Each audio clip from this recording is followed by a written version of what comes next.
골로새서 말씀에는 전체를 구성하는 큰 두 개의 기둥이 있습니다. 이 기둥들은 바로 기도입니다. 바울은 두 기도를 통해서 골로새 교회 성도들이 어떠한 모습이 되어야 되는지를 말씀을 통해서 우리에게 보여주는데요. 바울은 1장에서 골로새 교회 성도들이 하나님 앞에서 온전한 성전으로 세워질 것에 대해 기도했습니다. 신령한 지혜와 총명에 하나님의 뜻을 아는 것으로 채워지도록, 하나님을 아는 지식에서 계속적으로 자라가도록 기도했습니다. 그렇게 하나님의 성전된 성도들에게 바울은 두 번째 기도를 통해서 전혀 다른 모습을 소개하는데요. 바로 전도하는 삶을 그들에게 소개하고 있습니다. 오늘 말씀인 2절에서 바울은 성도들에게 계속 기도하기를 권하면서 감사함으로 깨어 있을 것을 명령합니다. 그리고 바울과 함께하는 자들에게 전도할 문이 열려지기를 이렇게 기도를 요청하는데요. 바울은 이 기도 요청을 통해서 골로새 교회 성도들도 바울과 그리고 함께하는 사람들이 짊어지고 있는 이 사역에 적극적으로 들어오도록 이야기하고 있는 것입니다. 성전된 그들에게 전도하는 삶으로 하나님의 영광을, 비밀을 증거하는 삶으로 초대하고 있습니다. 오늘 말씀을 통해서 두 가지를 함께 생각해 보려 하는데요. 먼저는 우리의 기도가 계속되는 기도, 기도에 감사함으로 깨어있는 그런 신앙이 되면 좋겠습니다. 바울은 골로새 교회 성도들에게 계속 기도하라고, 기도에 깨어있으라고 명령합니다. 바울은 오늘 본문에서 특별히 깨어있음, 비밀, 아끼다라는 특정한 단어들을 사용하는데요. 이 단어들은 바울이 쓴 서신에서 그리고 예수님의 가르침에서 종말론적인 상황을 함께 보여줍니다.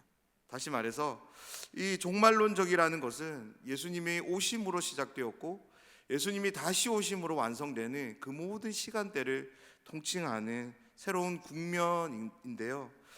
바울은 그 종말론적인 상황을 골로새 교회인들에게 소개해 주면서 계속적으로 기도할 것을, 그리고 기도에 깨어 있을 것을 말씀하고 있습니다. 또 다른 하나는 바울은 골로새 교회 성도들이 성전이 되었다면 그 다음이 있음을 보여줍니다. 바울은 골로새 교회 성도들이 외인들에게 예수님의 복음을 전하는 전도를 감당하는 그런 교회가 될 것을 말씀하고 있는 거죠. 사랑하는 여러분, 하나님의 거룩한 영광을 담아내는 성전이 되는 것, 그것은 신자에게 있어서 반드시 일어나야 되는 일입니다. 그것은 너무나도 중요한 일입니다. 우리 모두는 성전이 되어야 합니다. 그런데요, 골로새서 말씀은 우리에게 중요한 진리 한 가지를 또 보여줍니다. 골로새 교회를 향한 하나님의 마음이 그들이 성전되는 것, 그것이 최종 목적이 아니라는 겁니다.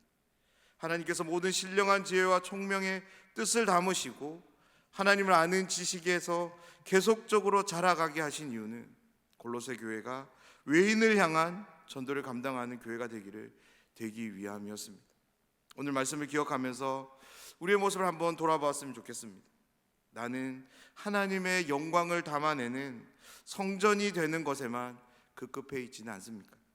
더 하나님의 영광을 담아내기 위해 임재의 충만함, 은혜의 충만함만을 더 소망하고 갈망하고 계시지 않습니까? 오늘 바울의 기도에 따르면 모든 신령한 지혜와 총명에 하나님의 뜻을 아는 지식으로 채워져 있는 성전되어서 주님께 합당한 삶을 살아가고 있고 범사에 주님을 기쁘시게 하고 있고 선한 일에 열매를 맺는 삶, 하나님 아는 지식에서 계속적으로 자라가는 그 삶이 어디를 향하냐면 외인을 향한 전도하는 그 삶으로 향하고 있음을 우리는 보게 됩니다. 바울이 골로새 교회의 성도들을 위해서 그렇게 기도했다면 성령 하나님은 지금 우리와 함께 하시며 말할 수 없는 탄식으로 이렇게 기도하고 계십니다.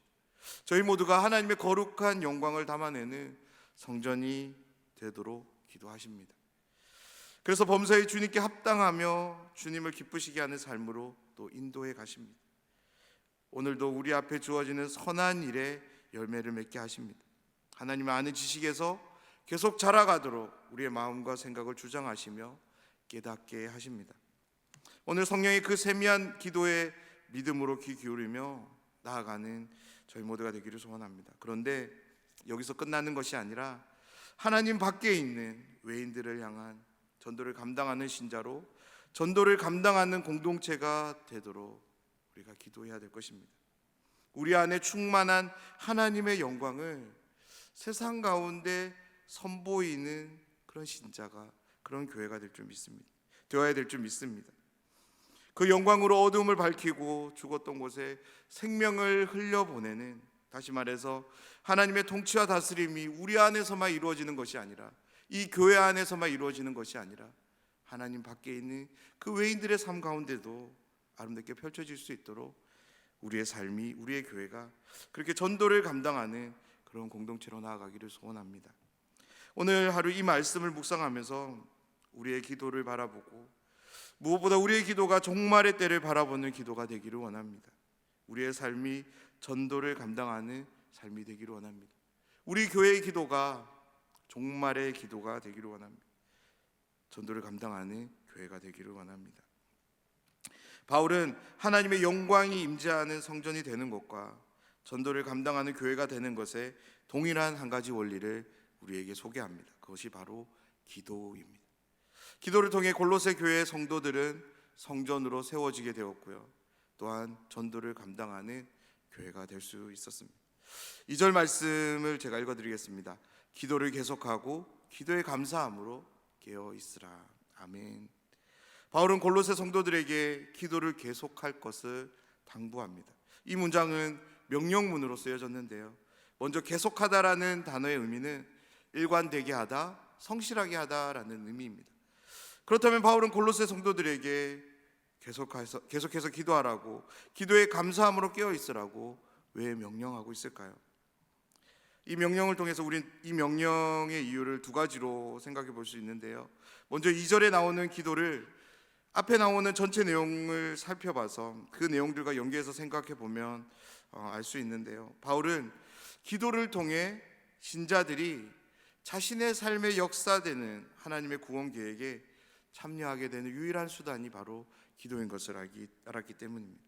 다시 말해서 바울은 골로새 성도들에게 왜 계속 기도할 것을 명령하고 있냐면, 하나님의 구원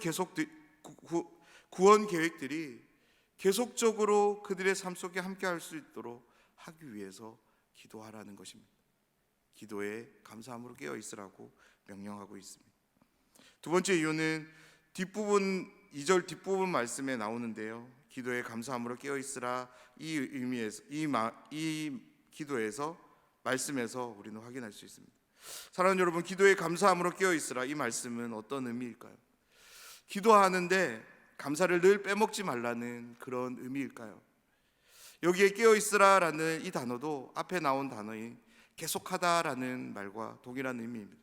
일관되게 성실하게 기도할 것을 바울은 이 단어를 통해서 이야기합니다. 그런데 깨어 있으라라는 이 단어가 아주 중요한 또 다른 의미를 우리에게 제공합니다. 성경에서 특별히 예수님의 가르침과 바울이 쓴 그 서신들에서 깨어 있음은 종말론적인 의미로 사용되기 때문입니다. 성경에서 깨어 있음은 언제 요구되냐면 마지막 때, 환난의 날이 시작될 때, 시험의 때에 이 단어가 요구됩니다. 다시 말해서 바울은 골로새 성도들에게 장차 임하게 되는 종말의 상황을 끌어옵니다. 그 상황 속에서 기도하라고 오늘 말씀하고 있는 것입니다. 그래서 바울은 그들에게 기도에 대해 이렇게 명령하는 거죠. 계속 기도해라. 그리고 기도에 깨어 있으라고. 종말을 맞이하는 우리에게 필요한 것이 있다면 다른 그 무엇보다 하나님의 뜻, 하나님의 구원 계획을 아는 일일 것입니다. 우리가 어떻게 하나님의 뜻을 알 수 있을까요? 우리가 어떻게 하나님의 구원 계획을 알 수 있을까요? 오직 기도를 통해서 우리가 그것을 깨닫게 될 줄 믿습니다. 그래서 바울은 골로새 성도들에게 이렇게 계속 기도할 것을, 기도에 깨어 있을 것을 명령하고 있는 것입니다. 바울은 여기에 감사함으로라는 단어를 함께 사용하는데요, 종말의 때는 우리에게 분명 힘들고 어려운 고통의 때가 될 것입니다. 그런데 그때를 바라보고 기도하는데 어떻게 감사함으로 깨어 있을 수 있을까요? 바울이 여기에서 감사함으로라는 단어를 덧붙인 이유가 있습니다. 바울이 왜 감사함이라는 단어를 쓸 수 있었냐면 예수님이 우리의 주님이 되시기 때문에 그렇습니다. 우리에게 찾아오는 그 종말의 때엔 분명 어려움이, 고통이 동반되는 때일 것입니다. 그로 인해서 우리는 그 어려움, 그 고통을 감당할 수 없을 것입니다. 만약 내가 감당할 수 없다면 그 어떤 어려움도 시험도 아무리 사소해 보인다 할지라도 그것은 나의 삶에 고통이 되고 환난이 될 것입니다. 하지만 내가 그것을 감당할 수 있다면 아무리 큰 시험도 큰 어려움도 그것은 고통이 되지 않고 환난이 되지 않을 줄 믿습니다. 만유 안에 계시며 만유이신 그리스도, 그분이 내 삶의 주인이 되신다면, 우리의 삶의 주인이 되어 주신다면 우리에게 찾아오는 어떤 상황과 어떤 처지도 우리에게 고통과 환난을 가져다 주지 않게 될 줄 믿습니다. 왜 그렇습니까? 그 고난의 현장에, 그 시험의 현장에 나 홀로 있지 않기 때문입니다. 나만 고군분투하며 싸우지 않아도 되기 때문입니다. 나와 함께 하시는 주님께서 나를 위해 싸워 주실 것이고 그 모든 것들을 물리쳐 주실 것이기 때문에 바울은 성령의 계시한 조명하심 아래서 그 상황을 바라보면서 골로새 교인들에게 감사함으로 깨어 있을 수 있을 것을 말씀하고 있는 것입니다. 그리고 바울은 자신들을 위해 다름 아닌 전도할 물이 열어질 것에 대해 기도를 요청하고 있습니다. 그런데 이 요청은 다름 아닌 골로새 성도들이 바울과 그의 동료들이 짊어진 이 일을 감당하도록, 다시 말해서 전도하는 교회로 세워지기를 권하기 위해서 이렇게 기도 요청하고 있는 것입니다. 5절 말씀을 보면 이렇게 나옵니다. 외인에게 대해서는 지혜로 행하여 세월을 아끼라. 아멘. 바울은 전도함에 있어서 중요한 영적 진리를 먼저 가르칩니다. 지혜로 행하라라고 말씀합니다. 여기서 지혜는 어떠한 개인이 어떤 특정한 경험이나 그것으로 인해서 만들어진 해결책 등을 의미하는 것이 아닙니다. 다시 말해서 사람에게서 만들어진 그런 지혜가 아니라는 거죠. 3절에서 전도할 문을 열어주사라는 기도를 요청하는 바울의 태도에서 알 수 있듯이 바울은 전도에 있어서만큼은 철저하게 하나님의 일하심을 최우선 순위에 두고 있음을 우리는 보게 됩니다.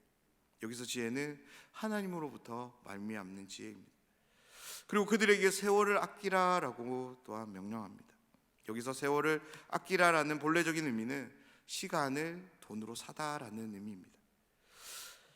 이 단어를 통해서 우리는 복음 전도가 얼마나 긴급한지를 우리는 알 수 있습니다. 왜 긴급하게 바울은 골로새 성도들에게 복음 전도를 전하고 있을까요? 종말의 때가 언제 도래야 할지, 그리고 그 시간이 얼마 남아 있는지 바울은 알 수 없기에 골로새 교인들에게 이렇게 긴급하게 이야기하고 있는 것입니다. 세월을 아끼라라고.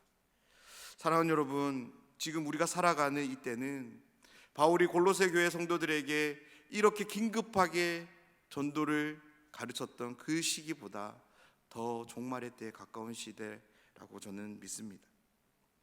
우리는 더 가까운 종말의 때를 살고 있음을 반드시 기억해야 합니다. 그 때를 바라보며 우리의 기도가 어떠해야 될까요? 골로새 교회 성도들이 기도에 계속해서 기도하고 기도에 감사함으로 깨어 있었다면 우리는 더욱더 계속 기도하고 기도에 감사함으로 깨어 있어야 될 줄 믿습니다. 나와 함께 하시는 주님을 바라보며 우리는 더욱더 그러한 삶을 살아가야 될 줄 믿습니다. 우리의 신앙이 하나님의 영광스러운 임재를 담아내는 성전에서 머무르는 그런 신앙이 아니라 하나님의 영광스러운 임재를 드러내는 신앙으로 나아가기를 또한 소원합니다. 하나님의 영광을 드러내는 신앙은 바로 전도하는 신앙인 줄 믿습니다. 오늘 하루 우리의 기도가 이 말씀에 근거해서 계속되어지고 기도에 감사함으로 깨어 있는 기도가 되기를 소원합니다. 종말의 때를 살아감을 기억하고 세월을 아껴서 우리에게 주어지는 전도의 기회가 있다면 그것을 나의 시간과 물질을 들여서라도 그것들을 사서 예수님의 복음을 증거하는 그런 증인의 삶을 살아가는 저희 모두가 되기를 간절히 소원합니다. 오늘 하루 우리의 삶이 하나님 앞에 그렇게 펼쳐질 수 있도록 하나님께서 인도해 주시기를 간절히 기도하는 저희들의 삶이 되기를 간절히 소원합니다.